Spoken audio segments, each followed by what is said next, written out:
तब आपको तल्ख फैसले करने पड़े, उसमें बाबर भी अगर इन्वॉल्व होता है तो फिर बाबर को भी भेज दो।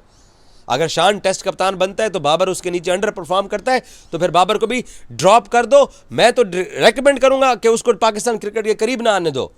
लेकिन अगर कोई और बाबर के बारे में ये करता है तो उनके लिए भी यही होना चाहिए, क्योंकि ये क्रिकेट टीम 22 करोड़ 25 करोड़ लोगों की है। ये एक दो सर फिरे लोगों की नहीं है कि वो ये सोचेंगे कि वो अपनी जिम्मेदारी को पूरा नहीं करेंगे। इस ग्रुपिंग को अभी क्या टीवी के ऊपर बातें हो रही हैं, यूनुस खान शाहिद अफरीदी के बारे में जो गुफ्तगू कर रहा है कि कुरान पाक उठा के एक दूसरे को कस्में दिया करते थे, उस कल्चर को जड़ से ख़त्म करना पड़ेगा। और उसके लिए आपको अपने अगर बड़े नाम भी बाहर बिठाने पड़े तो बिठाएं, ताकि आने वालों को इबरत हासिल हो। उर्दू में एक ज़माने में जब किताबें पढ़ा करते थे तो शेख सादी साहब का एक कॉल, अब पता नहीं वो सच है या गलत है, बट अखबारात के अंदर भी पढ़ा, किताबों के अंदर भी पढ़ा, डाइजेस्ट के अंदर भी पढ़ा कि उनका एक कौल है कि दमिश्क में जब कहत पड़ा तो यार लोग इश्क करना भूल गए। तो बाबर आजम को T20 टीम से कप्तानी से हटाने की मुहिम में जब नाकामी हुई तो यार लोगों ने अब उसको टेस्ट टीम से ड्रॉप करने की कैंपेन शुरू कर दी है। आपके लिए नई खबर, नई स्टोरी, नया एक बहाना। अब मैं सख्त जुमले बोल सकता हूँ बट मैं नहीं बोलना चाहता, बड़ा अच्छा जुमला मुझे आया था लेकिन छोड़ दें, चलें।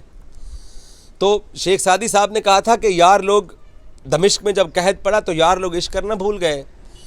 और जब चंद जर्नलिस्ट, वो सहाफ़ी भाईजान जिनका बाबर आजम के साथ पंजाबी एक फ़िल्म होती थी उसका नाम था अत खुदादा वैर, जिनका बाबर आजम के साथ अत खुदादा वैर है, वो कुछ यूट्यूबर्स और कुछ टीम के अंदर जो स्टैब्लिशमेंट के साथ जुड़ने की कोशिश कर रहे हैं कुछ प्लेयर्स, वो कुछ सुल्तानी गवाह, वादा मुआफ़ गवाह, और एक ऐसा तबका जो एंटी बाबर कैंपेन चलाता है। उन्होंने अपने आप को इंजेक्शन लगवाए, बल्कि ड्रिपें लगवा के लोग लेटे हुए हैं एंटी बाबर की।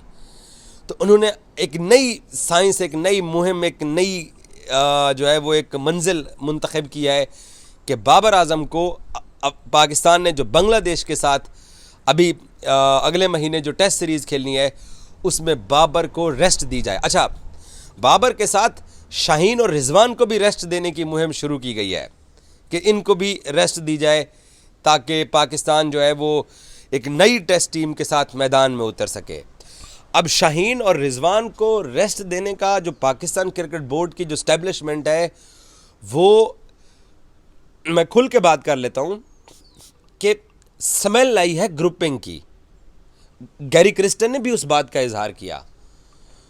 तो हमारे पास भी ये इत्तला थी, हमने भी स्टोरी की कि शायद सीनियर प्लेयर्स को रेस्ट पे भेजा जाए, उनको रेस्ट पे भेजा जाए ताकि उनका दिमाग ठीक हो, टैलेंट के ऊपर नहीं किसी और। अब शाहीन और बाबर को, शाहीन और रिजवान को गेम अवेयरनेस का तो मसला नहीं है ना, लेकिन कप्तान के साथ अदम ताउन का इल्ज़ाम है इन प्लेयर्स के ऊपर, और ये बोर्ड के आला हुकाम के दिमाग में भी ये बात है। उस बुनियाद के ऊपर इनको शायद बिठाने की बातचीत चल रही थी, लेकिन वो यार लोगों ने बाबर आजम को भी उसमें फिट करने की कोशिश की है। और उसमें एक पाकिस्तान का एक बड़ा चैनल, नामवर चैनल, वो मुलव्वस है। वो चैनल कभी गैरी क्रिस्टन की चलाता है खबर कि गैरी ने प्लेयर्स को ये बोला कि तुम एक टीम नहीं हो। आधे घंटे बाद वो चैनल फिर खबर चलाता है कि नहीं, गैरी ने ऐसी बात नहीं किया है। फिर अगले दिन दोबारा उस चैनल के ऊपर प्रोग्राम होता है, उसके ऊपर एंकर दोनों तस्दीक करते हैं कि गैरी ने ये बातें की हैं। अगले दिन मैं सुबह उठता हूँ, उस चैनल का एक अखबार भी है, वो फिर से खबर लगाते हैं कि नहीं, गैरी ने ये बात नहीं किया है। हमने एक खिलाड़ी ने अपना नाम जाहिर ना करने की शर्त पे ये बताया है।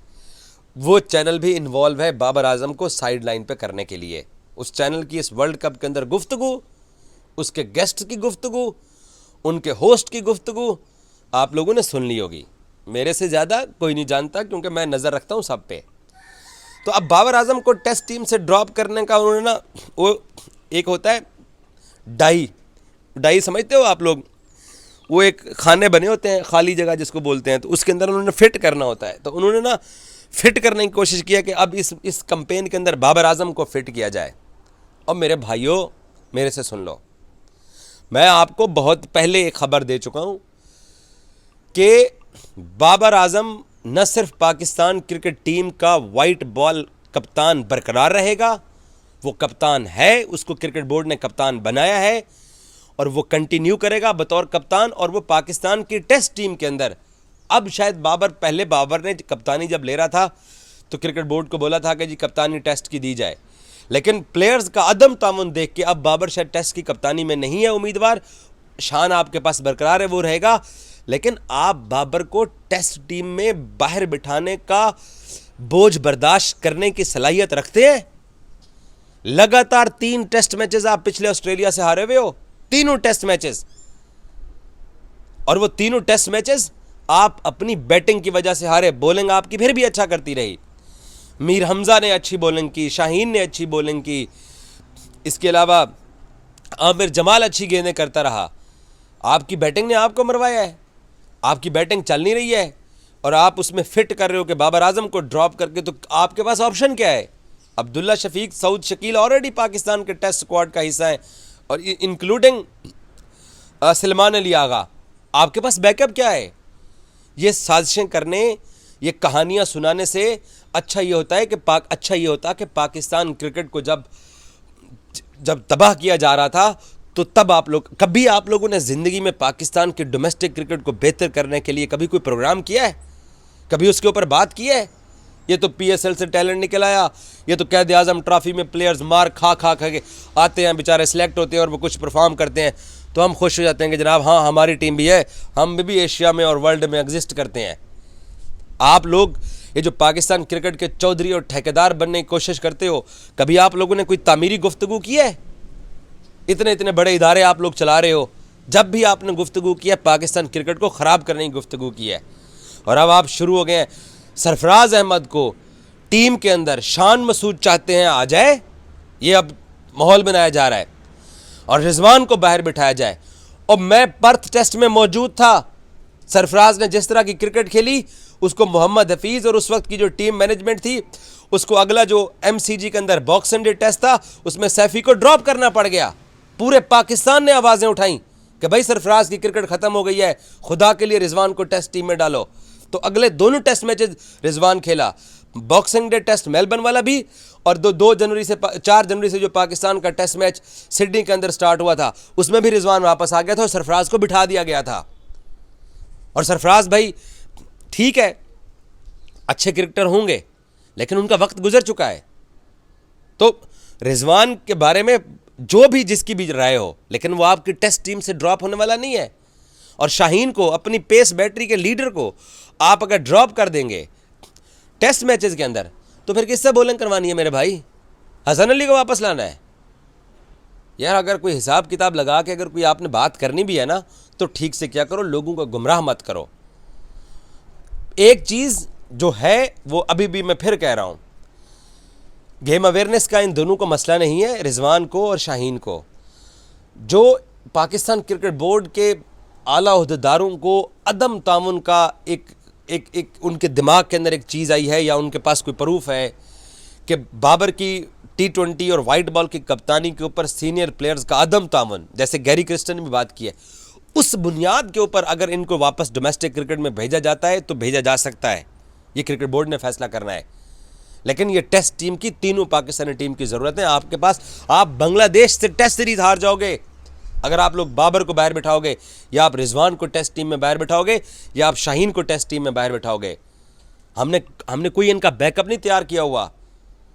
और ये जो माहौल बनाने वाले लोग हैं जिन्होंने कसम खाई हुई है कि हमने एंटी बाबर बात करनी है, इन माहौल बनाने वाले लोगों ने भी कभी पाकिस्तान क्रिकेट टीम के बैकअप को बेहतर करने के लिए कभी कोई बात नहीं की है, कभी कोई गुफ्तगू नहीं की है।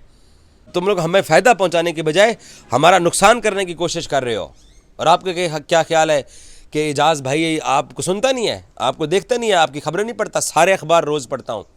जो पाकिस्तान क्रिकेट के बारे में जो ये आप लोग गुफ्तगू करते हो या जो तामीराती गुफ्तगू करती हो, भाई सब पढ़ता है। और एक चीज़ और, पाकिस्तान की टेस्ट टीम के अंदर ज़्यादा चेंजिंग आपको दिखाई नहीं देंगे, लेकिन पाकिस्तान की वाइट बॉल क्रिकेट के अंदर जिनके ऊपर हम एक अरसे से जलील होते आ रहे हैं, उनको आपको घर भेजना पड़ेगा। और ऐसे प्लेयर्स को भी क्रिकेट बोर्ड को वेरीफाई करके आइडेंटिफाई करना पड़ेगा जो अपने कप्तान की बालादस्ती को तस्लीम नहीं करते हैं, जिनकी अपनी अना है, जिनका अपना दिमाग है, उनको आपको डोमेस्टिक क्रिकेट में भेजना पड़ेगा। तब आपको तल्ख फैसले करने पड़े, उसमें बाबर भी अगर इन्वॉल्व होता है तो फिर बाबर को भी भेज दो। अगर शान टेस्ट कप्तान बनता है तो बाबर उसके नीचे अंडर परफॉर्म करता है तो फिर बाबर को भी ड्रॉप कर दो। मैं तो रेकमेंड करूंगा कि उसको पाकिस्तान क्रिकेट के करीब ना आने दो, लेकिन अगर कोई और बाबर के बारे में ये करता है तो उनके लिए भी यही होना चाहिए, क्योंकि ये क्रिकेट टीम 22 करोड़ 25 करोड़ लोगों की है। ये एक दो सर फिरे लोगों की नहीं है कि वो ये सोचेंगे कि वो अपनी जिम्मेदारी को पूरा नहीं करेंगे। इस ग्रुपिंग को अभी क्या टीवी के ऊपर बातें हो रही हैं, यूनुस खान शाहिद अफरीदी के बारे में जो गुफ्तगू कर रहा है कि कुरान पाक उठा के एक दूसरे को कसमें दिया करते थे, उस कल्चर को जड़ से ख़त्म करना पड़ेगा। और उसके लिए आपको अपने अगर बड़े नाम भी बाहर बिठाने पड़े तो बिठाएं, ताकि आने वालों को इबरत हासिल हो। हमने जितना इस वर्ल्ड कप के अंदर अपनी क्रिकेट का नुकसान किया, शायद ही कभी इतना नुकसान हुआ हो। Thank you so much.